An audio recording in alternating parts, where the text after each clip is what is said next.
This is Gary. I'm going to do another video on my L3560 Kubota. I've had the grapple on there, moving some stuff around. So like I was saying in a previous video about the tires being too close to the rear, I've changed that. I've took the front ones off, moved the left one to the right and the right one to the left, and that got it wider in the front. The rear ones, I took the same thing. Took the right one off, put it on the left one on the right. And it's done by these bolts on the hub. So there's just more distance between here and here than it is on the other side. And that got the wheel out away from here. Before it was within an inch or something right there. So the overall stance is wider. I don't know if y'all can tell that or not. But I'm getting ready to unhook the grapple. I'm going to put on the tree shear. I got a tree shear over here. And it starts shearing some trees. So one of the problems I've got with the third function is you cannot get hydraulic stuff to hook up unless you take the lines loose. If you take the lines loose here and it relieves the pressure, it'll hook up. But if you do not take it loose, you just cannot get it hooked up. And another problem I got with this third function, the hoses are way too long. You go back there and they're all curled up and twisted back into them quick connects. So my next project is going to be to take them off, shorten them up, and get them to the length they should be. But other than that, the tractor's been really good. I did do an oil change, the first oil change. I haven't done anything with the HST transmission yet. I did pull the plug out of the front axle, and it was low on oil. And what you do, you take that plug out on the top, and then there's a fill place right here. You fill it here until it runs out here, and I think I added about a quart to it. The fuel filter settlement bowl did fill up with water one time, and I had to fix it.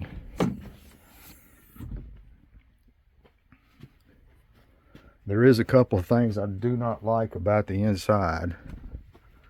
You don't really notice it until you start using it. Of course, the DPF filter, that's here to say. I'm like it, don't like it. It robs power out of it and uses more fuel than it should. But I did notice on the Coyote tractors, throttle lever is on the dash. So when you're running this lever for the raising the back, I always grab the throttle lever and try to push it and move it, and it's just weird. This little button out here on the front, it's really in a bad position, doesn't work well, hurts your finger. So when I noticed on another hydraulic store, I think it's Summit, they sell one that's got buttons right here. So I'm trying to upgrade to that, but they won't sell it direct. I have to go through people they sent me to, and then when you call them, they act like they don't know who they are. So I don't know. I mean, I manufacture equipment too, and I try to send people to people that actually can help them with my equipment. If they don't, they call me back, and I just go ahead and sell it direct to them. But I guess I'm just a smaller company.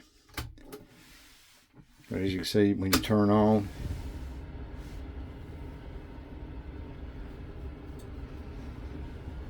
go ahead and crank up. I do have it in low range. I needed it to do some slower stuff with more power. So you can shift from low over here on the side. It's going to go to medium. Right there it is on the dash. Of course, RPMs. I mean, I just cannot get used to where that throttle is. And of course, the high and low. That's useful. I like that. That works great. And this pedal on the bottom here, I think that's some people don't like it, but it's done well for me. Oh yeah, I have had some joystick problems here. If you're not, there's nowhere to grease it. So if it's setting for a while, it seems like it just gets where it doesn't want to work. So once you start using it again, it frees up. But let's see how many hours have I got on here now. See, my part per million filter is already at 44%. Looks like I got 265.9 hours on it. I believe that's correct. So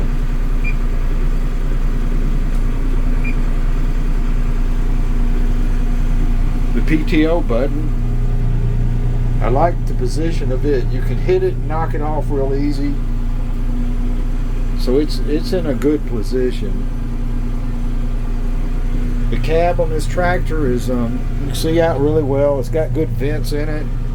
Haven't really had a problem with that other than dust and all getting on the glass. I don't know if y'all can see that dust right there. It adheres to the glass and you have to clean it pretty often. I did have a pretty good sized stick hit right in this area here. It bounced up and it was pretty nice boom sound. See, I've already got the levers picked up, and I was watching another guy on YouTube, and he had a remote that ran the levers.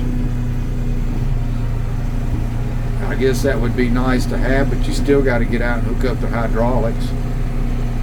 So I'm rolling over here to the tree shear.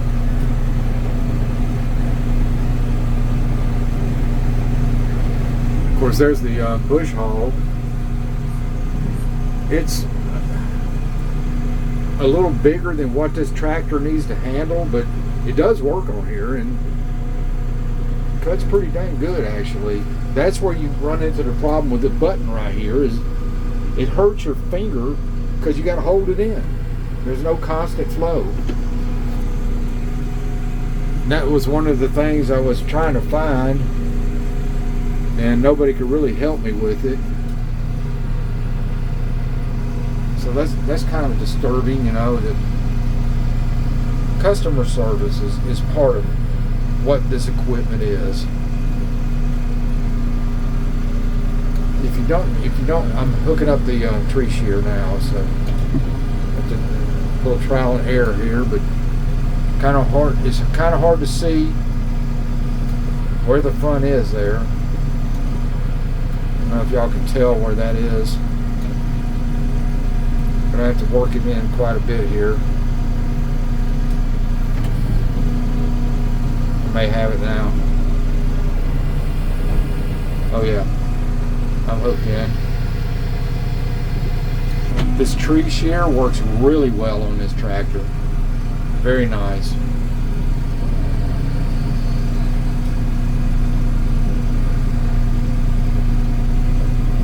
And I guess the that little button on the control lever right here is okay for this attachment. Still, I think it would be better with some thumb buttons right here. Okay, this is where you're going to get into the issues. I got to hook the hoses up, and there's a little toolbox right here. I keep some of my wrenches in. So I got an adjustable wrench.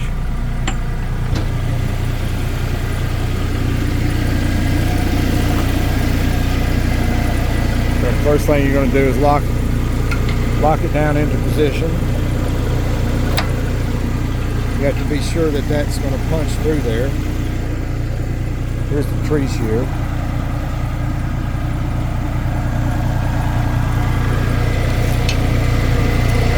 I'm not locked in at all.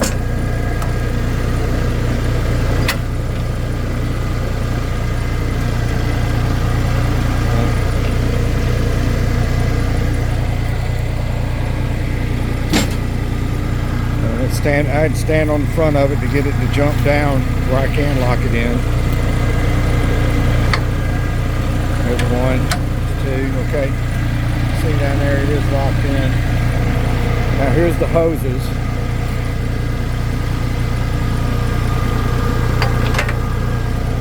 Okay, here's the bottom hose. It's good and clean and all, so they should just snap right together.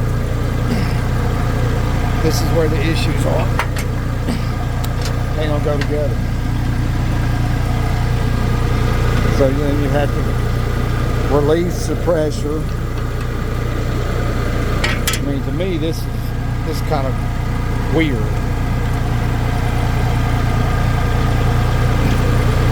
There it is. It's together. Now it is possible the top one will go directly on there, but I don't know. Here it is.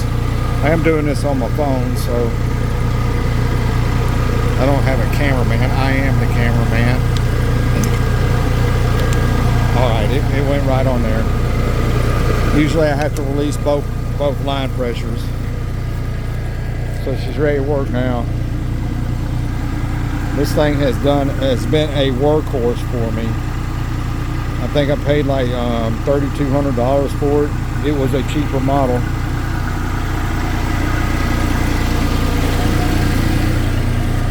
I'll get back in the tractor now. Store my wrench.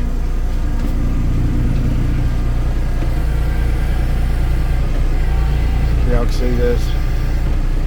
Okay, there it is.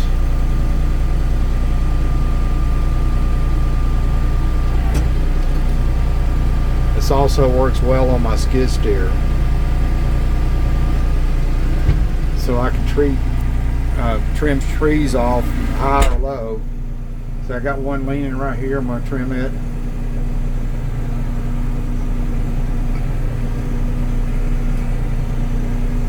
Just want to kind of pull in here to it.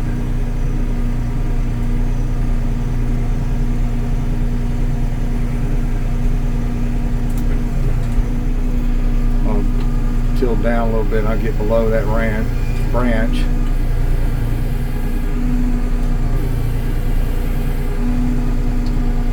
Here we go, we're shearing.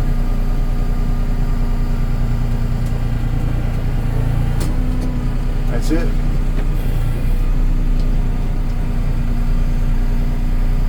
See, that's what I'm talking about, this little button. It's ridiculous. I mean, really, that little bitty button. You know, I feel like adding my own little user-friendly buttons on here. There's all on this trail up here. There's some trees I want to get with it.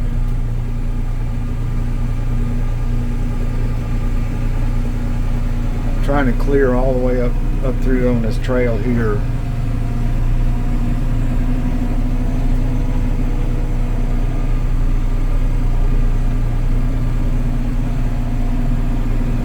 So I've got my grandchild wants a little four-wheeler, so I ordered a I guess, I don't know what you would call it. I guess it would be a four-wheeler.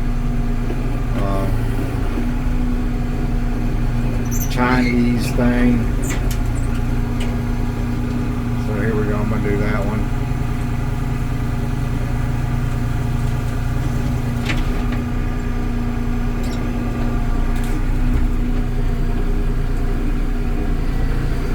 See all that little bunch right there, but people I ordered it from, I somebody let him know that I was ordering one, and all I've heard is Grandpa, when's it getting here? And I had to call them people up, and once I started looking, they had a better model, I guess.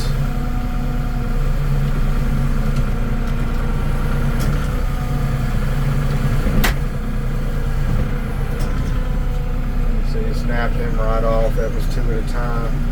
Of course, these are little small sampling trees, or what you call it. You got to be careful because sometimes they go in between that cylinder and the ram.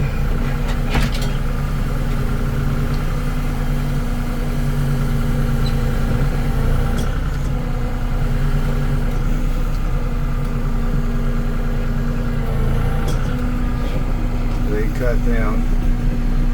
So now I'm going to back out. They're still on the front. They should start dropping. They are.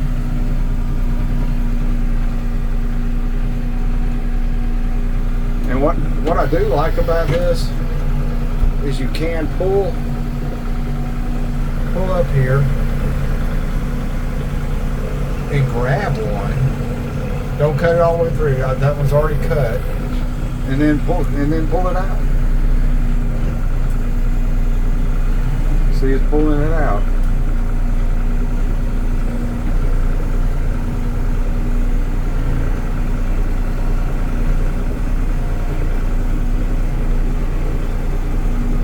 So what I'm gonna do is I'm gonna lay this one here, then I can put that crapple on. Come pick them up and take them over to the burn pile. See, that took them nearly down to the ground.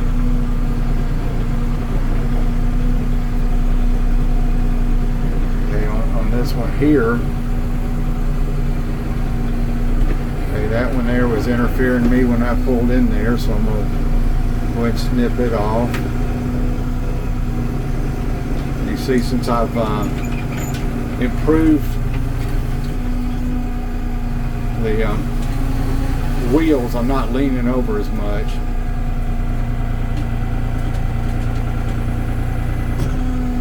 Sometimes you have to do it about 3 times to get it to finally cut through there.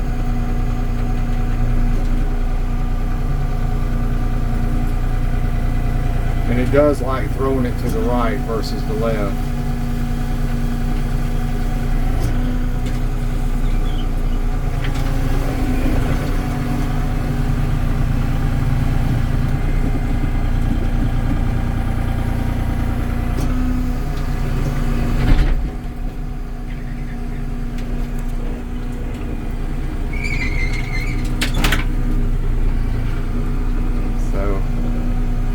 That's pretty well it. I'm just a normal guy, ain't out trying to make a living on YouTube or nothing, and doing things the way I want to do them on my farm. And the reason I make these videos is show you how I do things. And, you know, if you want to like and subscribe, hell, I think that'd be nice, but you know, I guess some people just don't like what I do, but anyway, I'm gonna do it anyway. Thanks for watching. This is Gary signing out.